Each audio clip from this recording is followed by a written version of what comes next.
Welcome back to the Speaking and Communicating podcast. I am your host, Roberta Ndlela. If you are looking to improve your communication skills, both professionally and personally, this is the podcast you should be tuning into. Communication and soft skills are crucial for your career growth and leadership development. And by the end of this episode, please log on to Apple and Spotify and leave us a rating and a review. Now, let's get communicating with Shannon Petrovich. Do I say Vich or Vic? No, that's right, Vitch. Vich. Oh, thank you, Shannon. Welcome to the show. Shannon is a therapist, author, coach, and YouTube creator. She's here to help us understand how we can better our relationships, how to get out of toxic relationships, and also deal with things like depression and anxiety. And before I go any further, please help me welcome her to the show. Hi, Shannon. Hi, Roberta. Thanks so much for having me on. My pleasure. Welcome. Please tell us in which part of the world you're in. We're in Tucson, Arizona, which is absolutely perfect weather from now until about May. Yeah, before it gets too hot again. Yes. Yeah. So please give us of your background. I've been a clinical social worker for about 35 years. And then about 5 years ago, I felt like I wanted to have a little bit larger reach. I felt like there were millions of people all over the world that don't have access to information, mental health strategies, and things like that. So I started a YouTube channel called Therapist Talks. And over the span of a couple of years, it seemed really clear that what people were really concerned about was toxic relationships, narcissistic relationships, and that sort of thing. So I've rebranded to Therapist Talks Thrive Beyond Narcissism. And so we talk about all that kind of thing. And then I wrote a book to try to help people really heal and recover from toxic relationships. And recently I started a coaching program and masterclass that's called healfromtoxicrelationships.com. Now, A before little we bit get busy. into, yes, you certainly are, which is a good thing, right? It's a good problem to have. Here's the thing about the word narcissist, and you can correct me on this. Everybody throws it in every situation nowadays. A lot of us are not trained therapists like you, Shannon, but if somebody doesn't do what I want them to do, he's such a narcissist. Uh-huh. Why are people overusing this word even in situations where it doesn't apply? It's become highly weaponized, and I've been noticing it more and more over the past few years, especially because it is out there on social media, YouTube, TikTok, and all of that. Some of it is extremely valid, and people need to learn about it, because what's weird about when you're in a relationship with someone with narcissistic traits, you can get bowled over by them and really manipulated by them. So it's such an important area. And yet now people are turning it around, and even narcissistic people are saying that the victim is a narcissist for trying to set boundaries with them. And so it's become flipped around. But that doesn't mean that it isn't really, really important to learn about it, know about it, understand it really. But yes, it's become very weaponized. So please give us the ultimate accurate definition of what is a narcissist. It's a there are 9 traits of a narcissist, and if you have 5 or more in extreme degrees. And so a personality disorder exists on a spectrum, but at the extreme, this person has no concern for others, no empathy for others, is extremely self-motivated, self-centered. They use people, they abuse people, they lie to people. It's like all the worst behaviors you can imagine. And they're delusionally so. So they believe they're garbage. They believe that they're in the right. And when they tell you that you're wrong, and when they gaslight you, they're actually believing their stories. So it's a very, very puzzling type of person to be in relationship with, because if you're not wired that way, you just don't get it, and you don't see it coming, and you don't see it even because they manipulate you so much that they literally brainwash you into beating up on yourself. So not only are they beating up on you, but they're really good at getting you to beat up on you. So in my work with people coming out of these relationships, we first have to kind of figure out reality and then start to heal the inside so that you're not any longer beating up on yourself, and then start to stand up to others and have boundaries with others. But basically it's the, even in the more mild and moderate, it's someone who's extremely self-absorbed. They kind of take up all the oxygen in the room. They are all about themselves. They're very superficial. They're not interested in deeper character qualities in themselves or others. They're very envious of other people, and they think other people envy them. They are self-centered to a really large degree, and they really don't empathize with other people. So they don't even understand other people's emotions, much less do they validate them or honor them.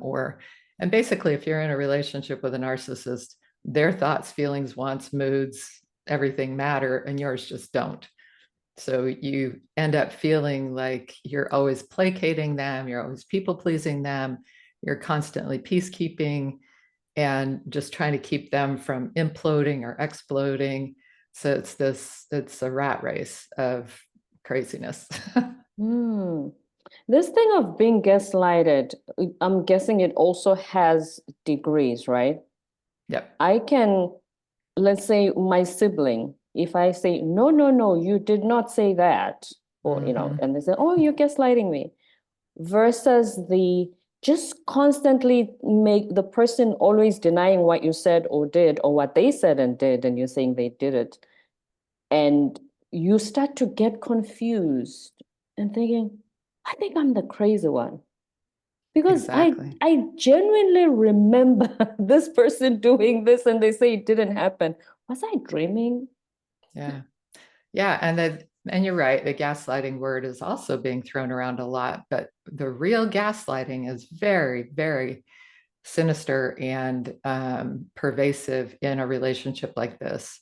So you feel like you are crazy, and they look down at you and are condescending to you like you are crazy, and you don't, that's not what happened. And over time, again, it also is coupled with isolating you from your people, so you don't have people to bounce off of. So they'll carve you away from your family, your friends, your activities, even your work. And it usually comes in the guise of, I love you so much, I want all of your time, all of your attention, stuff like that. And so people go, oh, that sounds nice. But it's not nice. It's isolating, and it's narrowing you down, narrowing your world down to them so that they can feed you these little breadcrumbs. And since you're starving to death, those breadcrumbs are all you get, and that's enough. I mean, it becomes what you want. It's terrible. Yes, because if I have friends I sometimes hang out with, or I sometimes have a different circle from this person, obviously, if I say to them, this is what happened at home with him, they will say, no, Roberta, that, you know what I mean? Like you said, you bounce off the ideas just to check you're not crazy. So he should isolate you, or she isolate you, in order for you to not bounce off ideas with other people and say, can you be my blind spot and see if I'm the crazy one here? Yeah, exactly. Exactly. And that's why it is important that people reach out and learn about this and communicate with each other on different social media forums, because a lot of people are extremely isolated all over the world. People tap into my channel from all over the world. It's really wild. I love that about social media. I know it can be used for evil, but it also can be used for good. Yeah. And then can you give us an example? You don't have to mention names of your clients. Can you give us an example of they had a partner and they said these are the traits or the behaviors that the partner displayed, and you came to the conclusion that that partner is narcissistic? Yeah, it's I've had so many, and they typically what's kind of ironic or interesting sad is that they'll often come in and say, I have anxiety and depression. I don't even know why. And then when they start describing their life, I think, and I'll sometimes say out loud, if I lived in your shoes, I would feel anxious and depressed too. And then they start to open their eyes to the fact that they live in a very toxic environment. So I have to kind of help educate them about, it's sort of like you're drinking poison all day, every day. And it's not enough to quite kill you, but it's killing you slowly.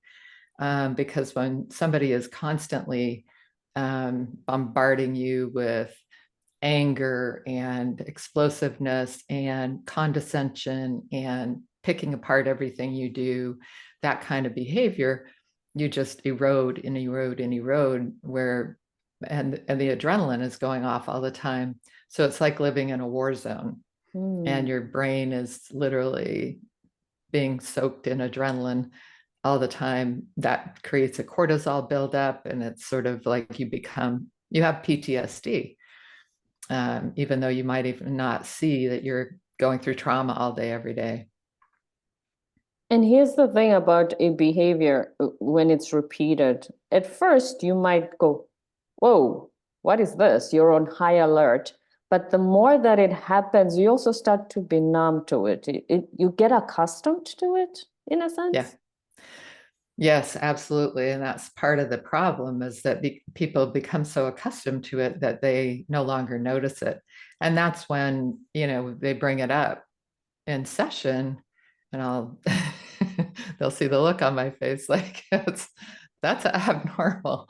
That is really toxic. And some of the behaviors that people become numb to, it is so surprising, but it's like being brainwashed. You have, they're telling you, they're isolating you, they're telling you what they want you to believe, and over time, and then they love bomb you. So it's the cycling back and forth, right? Because if they just did all these negative things all the time, and you'd leave them, you'll pick it up. Yeah, but then the love bombing comes in, and, oh, you're the only one for me. Oh, I can't live without you. Oh, if you leave me, I'll kill myself. It runs the whole gamut of manipulation and pressure, and I love yous with these really toxic messages underlying that. And then peppered in with all this devaluing, undermining, gaslighting, so that over time they've trained you to train yourself to undermine yourself too. It's just really twisted, and it sounds crazy, but literally, if you've been through it, that's what it's like. And people equate it to being having to deprogram from a cult. It's that intense. And your partner is the cult leader. Yeah, brainwashing you indeed. This is so profound. And then another word that gets thrown around is toxic. So what you've described right now, we fully understand that that's toxic. Right. However, sometimes if I just have a disagreement with the person I'm with, and then if I tell my friend and she goes, oh, you're in a toxic relationship, how can I say that to you?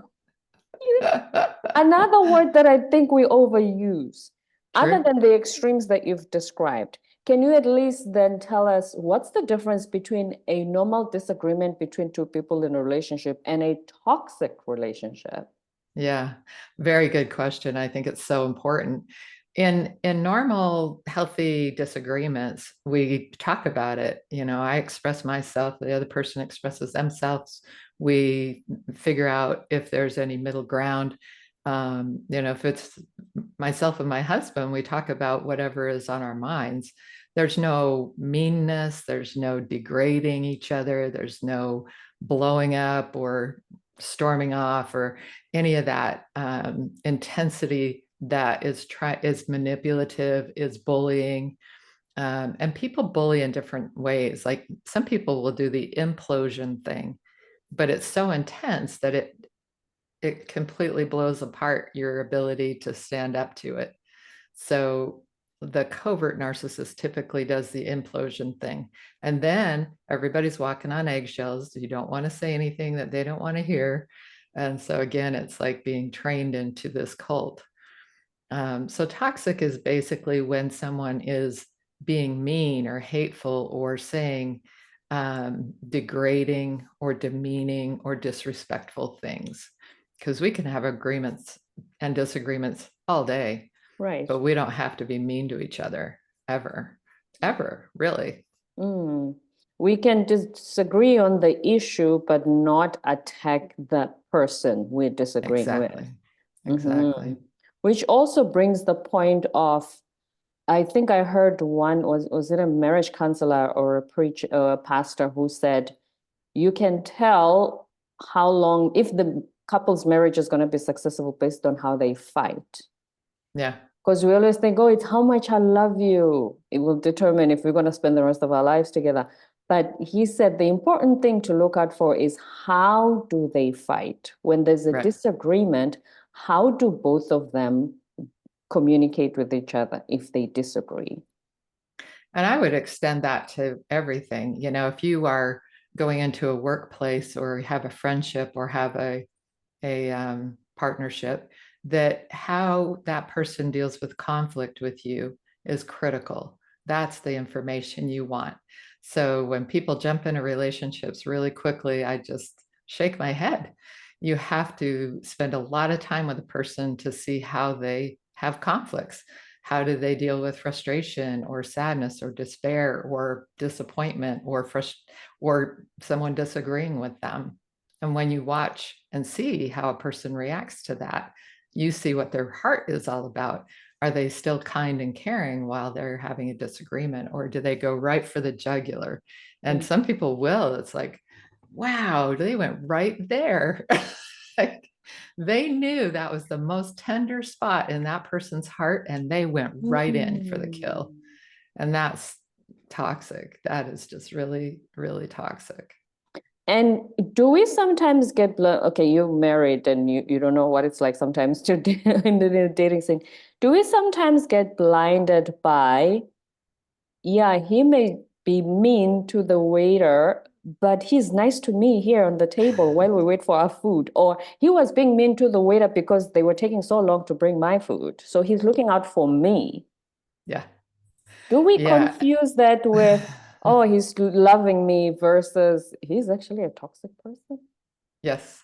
Yes. And people, gosh, I think we mess that up a lot. And I had a toxic relationship in late high school, and I used to say, well, nobody understands him like I do, and he would never hurt me, and he would never do that to me. And I'm like, total delusion, right?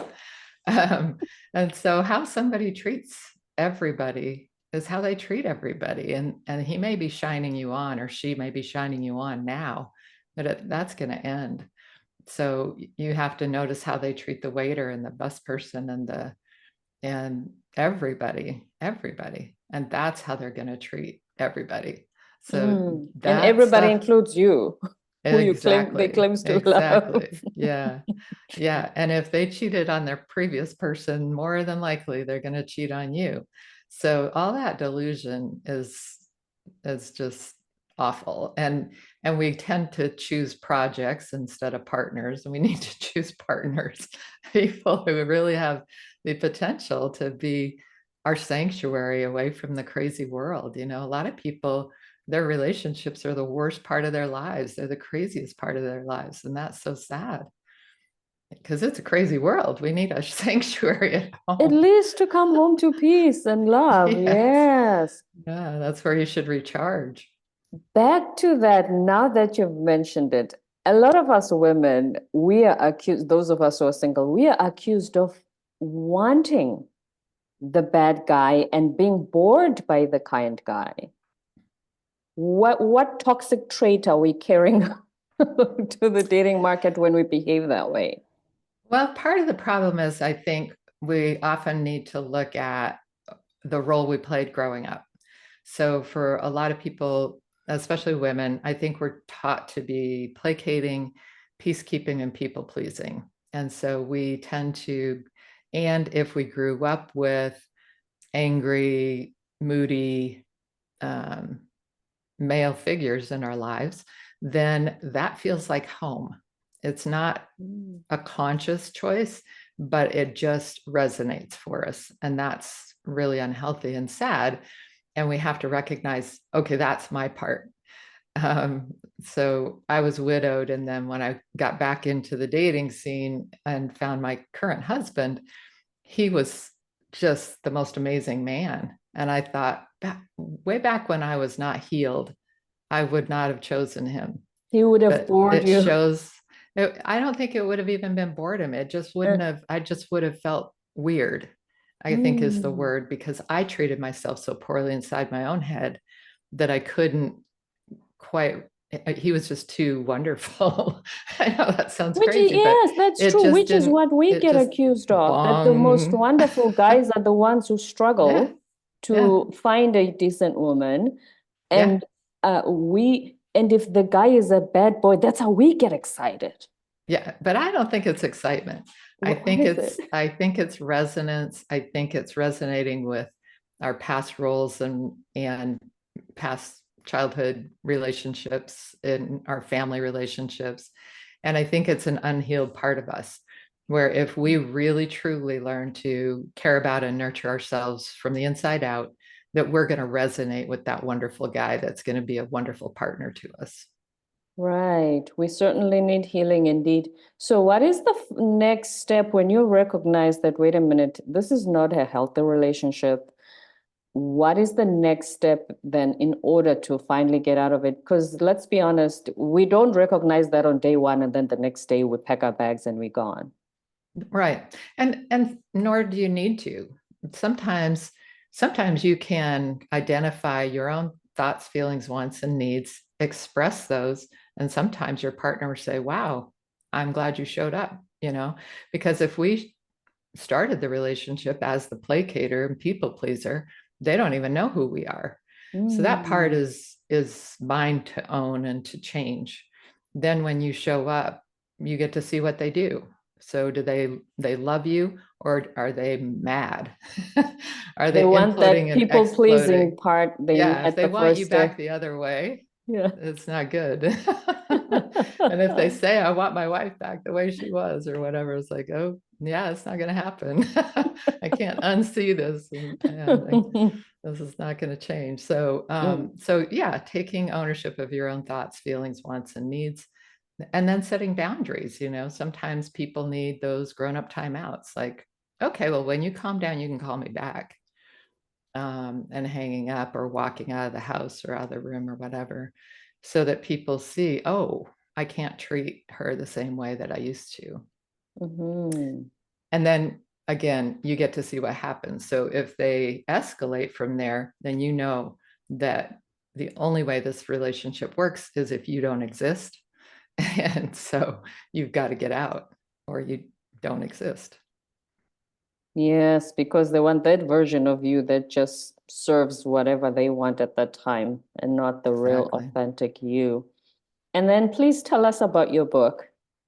It's called Out of the Fog into the Clear: Journaling to Help You Heal from Toxic Relationships. And I wrote it to really be an adjunct to therapy, or even a standalone self-help book, so that I walk you through all of the different things that I've been talking about, from recognizing how you treat yourself inside your own head, inside your own heart, to really reclaiming a better, healthier sense of self, and then learning to stand up for your boundaries, for your wants and needs and thoughts and feelings, and then walking through how to heal, how to really calm down the emotional survival systems that have been on fire throughout this whole stressful period, how to learn to take care of yourself again, or for the first time sometimes, how to rebuild your life, because a lot of times people come out of these relationships emotionally, spiritually, physically bankrupted, and we have to rebuild. Out of the Fog into the Clear by Shannon Petrovich.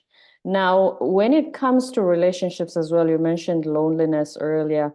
The pandemic created not only a lot of loneliness because of the distancing and being forced to stay home, but also we saw whether it was people who had been married all along suddenly getting divorced, or people who thought, this is scary, let's just stay together even though we're not happy, because nobody knows what's going to happen. What did you see were the patterns with your clients during that period? All of the above, and there was an explosive need for counseling. And, thankfully we were able to move to the, Zoom platforms and things like that. So video counseling became a thing. But yeah, the intensity of the fear. And I think the people who lost the most probably suffered the most, in terms of relationships too, because the people who were doing fine with their jobs and could work from home and their paychecks didn't suffer and things like that, they were probably okay. But the people who lost their jobs and were trapped at home as well, that was stress upon stress. And those people really blew up and then had nowhere to go. So it's a really sad situation. And it just brings out and highlights how there's just such a huge need for mental health therapy and help.